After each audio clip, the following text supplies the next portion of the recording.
সংগ্ৰাম সমিতিৰ কেন্দ্ৰীয় সমিতিৰ সাধাৰণ সম্পাদক বিদ্যুৎ শইকীয়া আৰু মুখ্য সাংগঠনিক সম্পাদক আকাশ দলে আমি দুয়োগৰাকীয়ে স্বাক্ষৰ কৰি আমি চান্দমাৰী আৰক্ষী থানাত এখন এজাহাৰ দাখিল কৰিছোঁ আৰু মূল অভিযুক্ত হিচাপে আমি শ্ৰী অতীন দাস সভাপতি বাংলা সাহিত্য সভা অসম আৰু ডক্টৰ প্ৰশান্ত চক্ৰৱৰ্তী সাধাৰণ সম্পাদক বাংলা সাহিত্য সভা অসম আৰু দুৰ্ভাগ্যজনকভাৱে তেওঁ হৈছে কটন বিশ্ববিদ্যালয় বাংলা বিভাগৰ বিভাগীয় মুৰব্বী তেওঁ আৰু তৃতীয়তে ডাক্তৰ ৰণোজ পেগু ডাঙৰীয়া অসম চৰকাৰৰ শিক্ষামন্ত্ৰী যিগৰাকী ব্যক্তি সেই বাংলা সাহিত্য সভাৰ মালিগাঁৱৰ সভাখনত উপস্থিত আছিল আৰু তেওঁ ডিঙিত গামোচাখন পৰিধান কৰিছিল সেই ফটোসহ আমি এজাহাৰ দাখিল কৰিছোঁ।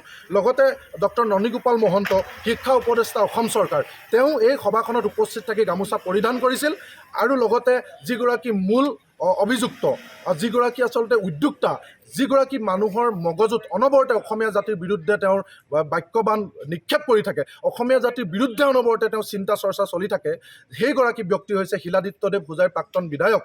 আৰু আমি তেওঁৰ বিষয়ে ক'ব বিচাৰিছোঁ যে শয়তানৰ চাগে দুই এটা ভাল গুণ থাকে, কিন্তু শিলাদিত্যদেৱ তাতকৈও অধচ।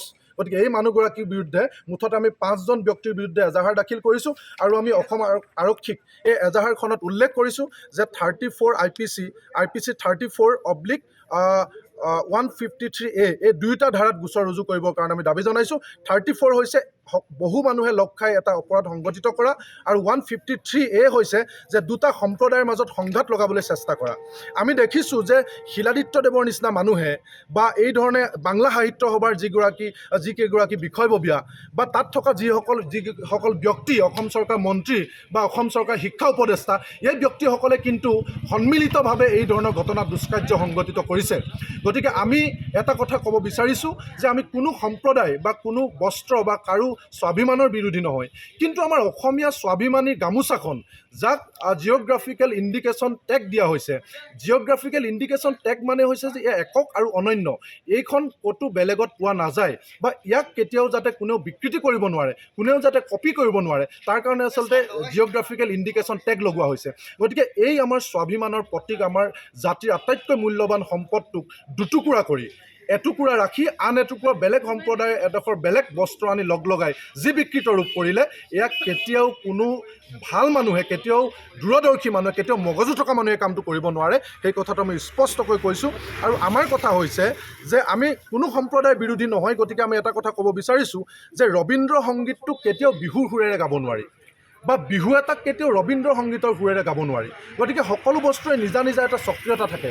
তেনেস্থলত আমাৰ গামোচাৰে গাব নোৱাৰি বা বিহু এটাক কেতিয়াও ৰবীন্দ্ৰ সংগীতৰ সুৰেৰে গাব নোৱাৰি। গতিকে সকলো বস্তুৰে নিজা নিজা এটা স্বকীয়তা থাকে।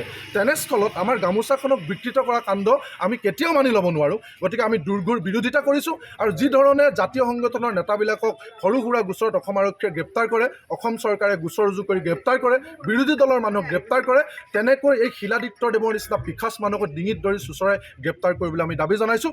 লগতে ননীগোপাল মহন্ত, ডাক্তৰ ৰণোজ পেগু যিসকলে অসমীয়া হৈ অসম চৰকাৰ মন্ত্ৰী, অসম চৰকাৰ দায়িত্বত থাকি শিক্ষা বিভাগৰ উপদেষ্টাৰ দৰে ব্যক্তি, তেওঁলোকে কোনো প্ৰতিবাদ নকৰাকৈ, তেওঁলোকে কোনো ধৰণৰ গাত নালাগাকৈ কেনেকৈ তেওঁলোকে পৰিধান কৰিলে আৰু কোনো প্ৰতিবাদ নকৰিলে আৰু ওলোটাই প্ৰশংসা কৰিছে, এই কাণ্ডত আমি হতচকিত হৈছোঁ। গতিকে তেওঁলোকেও ওলোটাই উচতনি দিছে, তেওঁলোককো আমি গ্ৰেপ্তাৰ কৰা দাবী জনাইছোঁ আৰু বাংলা সাহিত্য সভাৰ সভাপতি সম্পাদকক গ্ৰেপ্তাৰ কৰা দাবী জনাইছোঁ।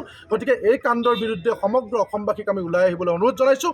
কোনো কাৰণত যাতে আমাৰ বুকুত গুৰ মাৰিব নোৱাৰে।